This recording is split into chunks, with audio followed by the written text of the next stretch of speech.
Rwanda de Kagame. Enfants militarisés à des fins de répression. Une menace pour l'avenir? Dans le Rwanda de Kagame d'aujourd'hui, des enfants en uniforme sont entraînés à manier la peur et la discipline militaire sous prétexte de patriotisme. Mais à quel prix pour l'avenir de la société civile et des valeurs humanitaires? Une comparaison entre Kagame et Hitler. Après la nomination d'Adolf Hitler au poste de chancelier de l'Allemagne en 1933, les nazis ont rapidement pris le contrôle de l'éducation et des écoles, reconnaissant qu'une nouvelle génération de partisans serait essentielle à leur succès.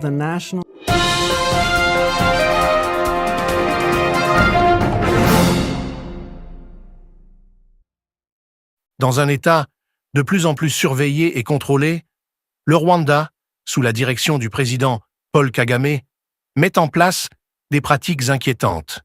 La militarisation des enfants, présentée comme une initiative de patriotisme et de citoyenneté engagée. Cette stratégie, qui semble tout droit sortie des manuels des régimes autoritaires, comme ceux de la Corée du Nord ou de l'Érythrée, suscite une indignation croissante parmi les observateurs internationaux et les activistes des droits humains. La militarisation des enfants n'est pas une pratique nouvelle pour le Front patriotique rwandais, RPF. Depuis des décennies, le régime Kagame a été accusé de recruter de jeunes enfants, connus sous le nom de Kadogo, pour mener des opérations militaires en République démocratique du Congo, RDC, et à l'intérieur du Rwanda. Ces accusations, bien documentées par des organisations comme Human Rights Watch et Amnesty International, font écho à une époque sombre où les jeunes étaient forcés de porter les armes et d'exécuter les ordres d'un État autoritaire. Cependant, ce qui se passe actuellement au Rwanda, sous le couvert de formation civique, est encore plus pernicieux. Des enfants en âge de fréquenter l'école primaire sont soumis à des exercices militaires, des manœuvres d'ordre policier et des programmes de propagande destinés à les conditionner psychologiquement.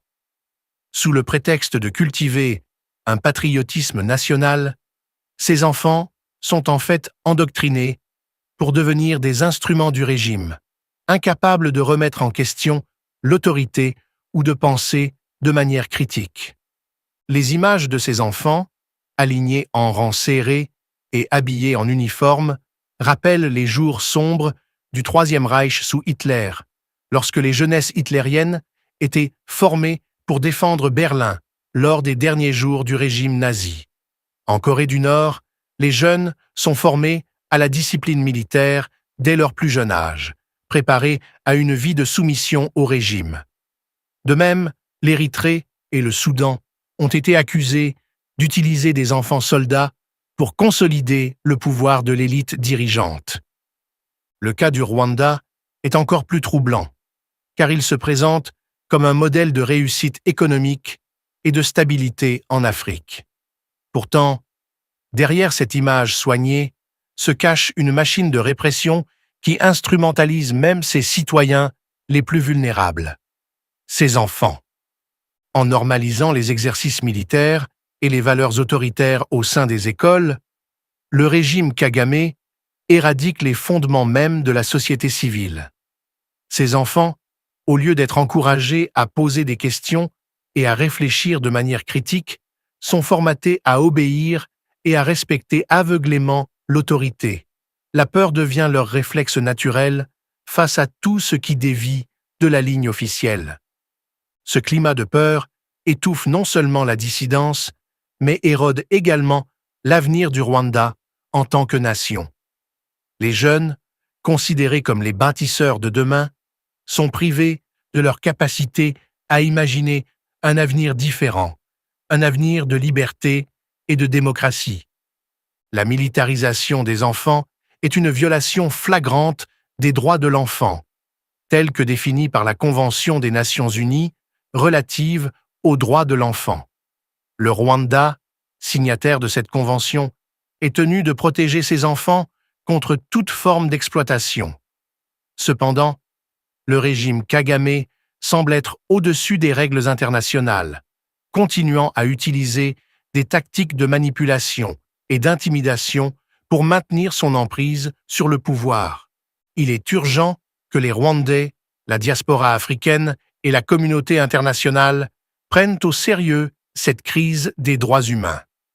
Les initiatives locales et internationales doivent collaborer pour dénoncer publiquement ces pratiques et exiger des explications du gouvernement rwandais, soutenir les activistes et les organisations qui travaillent à protéger les droits des enfants, mettre en place des mécanismes de suivi indépendants pour enquêter sur ces accusations et traduire en justice les responsables de telles violations.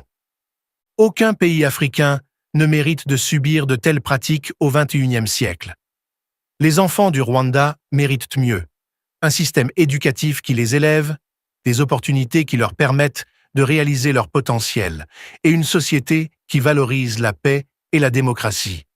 La militarisation des enfants est une honte non seulement pour le régime Kagame, mais aussi pour tous ceux qui restent silencieux face à cette injustice. En conclusion, si le Rwanda veut vraiment devenir un modèle pour l'Afrique, il doit d'abord montrer l'exemple en respectant les droits fondamentaux de ses citoyens, en particulier ceux de ses enfants.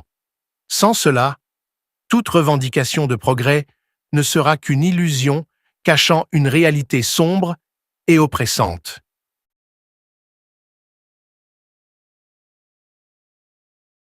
La responsabilité de mettre en œuvre les objectifs éducatifs du parti nazi a été confiée à la Ligue des enseignants nationaux socialistes, NSLB, au ministère de l'Éducation et aux jeunesses hitlériennes.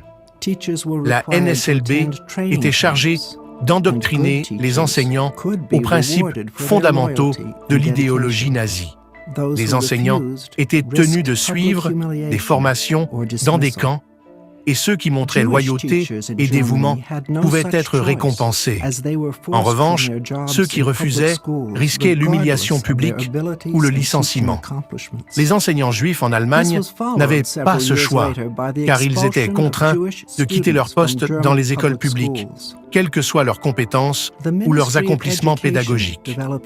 Quelques années plus tard, cette exclusion s'étendit aux élèves juifs, expulsés des écoles publiques allemandes. Le ministère de l'Éducation développa de nouveaux cours basés sur ce que le Troisième Reich considérait comme essentiel pour les élèves, notamment la science raciale. En termes simples, la science raciale était la croyance que les individus étaient répartis en races, certaines étant intrinsèquement supérieures aux autres. Les Allemands étaient perçus comme membres d'une race supérieure destinée à dominer toute l'Europe. Les nazis considéraient les Juifs comme une race inférieure, parasitant les races supérieures et donc devant être éliminés. Malgré les directives du ministère de l'Éducation, les enseignants pouvaient utiliser leur propre initiative pour instruire leurs élèves sur cette nouvelle science. Les méthodes allaient de la mesure des crânes des élèves sous le regard de leurs camarades à l'encouragement, au harcèlement et à l'intimidation des Juifs, que ce soit dans les écoles ou dans les communautés. Les manuels scolaires furent révisés pour refléter l'idéologie nazie, incluant des études sur la science raciale et des propagandes ciblant même les jeunes enfants. Les nazis comptaient également sur les jeunesses hitlériennes pour endoctriner une nouvelle génération.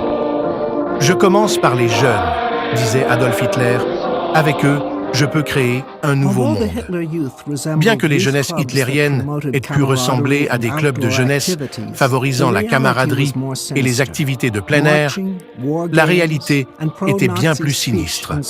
Les marches, les jeux de guerre, les discours et chants pro-nazis occupaient une plus grande place que les camps ou les randonnées.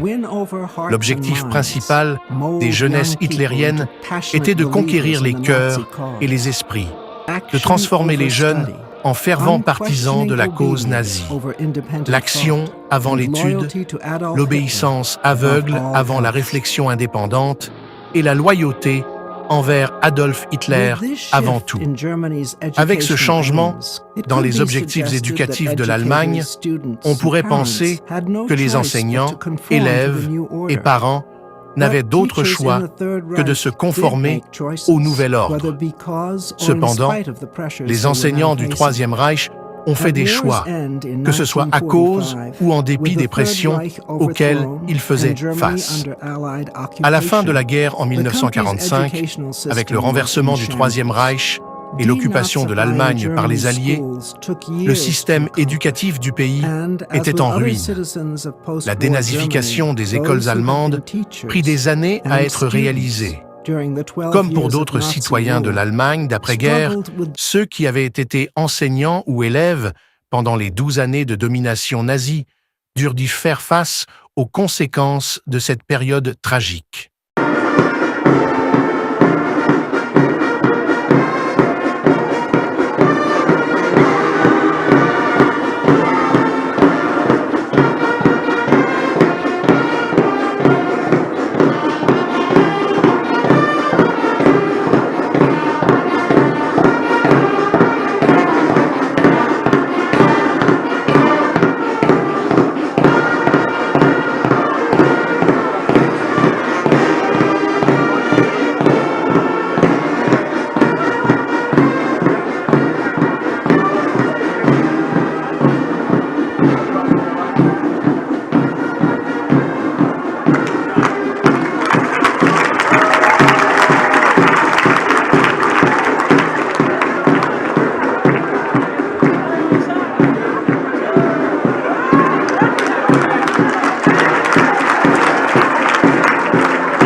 Umushyitsi mukuru akarasisi kari imbere yanyu kari mu masibo 3 kagizwe n'abanyeshuri 320 biga mu mashuri abanza.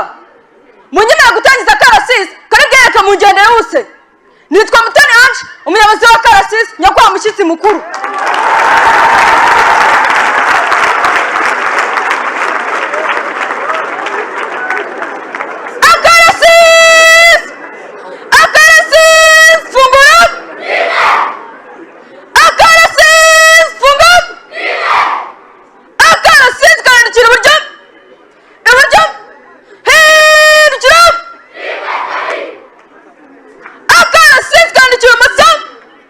Ibumoso, hejuru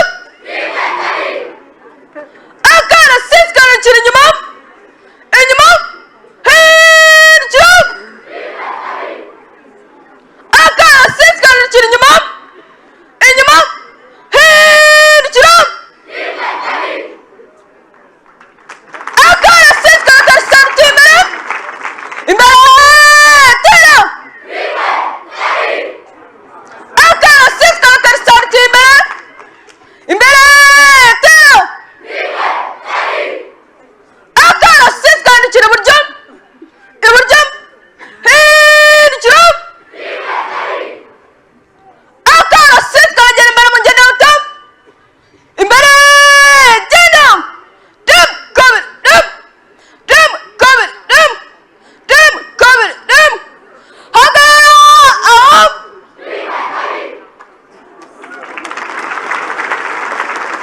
akarasisi karagera inyuma inyuma hindukira akarasisi karagera imbere mu ngendo y'ubuto imbere genda dim kabiri dim kabiri karasisi kandikira iburyo iburyo hindukira karasisi kandikira ibumoso ibumoso hindukira dim kabiri dim kabiri karasisi kandikira inyuma inyuma hindukira dim kabiri dim kabiri dim kabiri hagarara aho akarasisi kandikira ibumoso ibumoso hindukira akarasisi karagarura imirongo gorora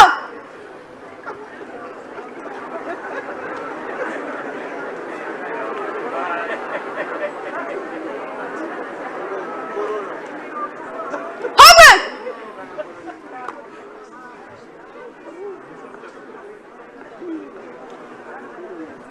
nyakubahwa mushyitsi mukuru aka karasisi dushoje kubereka twagatorejwe mu ishuri rya polisi training gishari twanahangukiye ibindi byinshi birimo gukunda igihugu no kugikorera nyakubahwa mushyitsi mukuru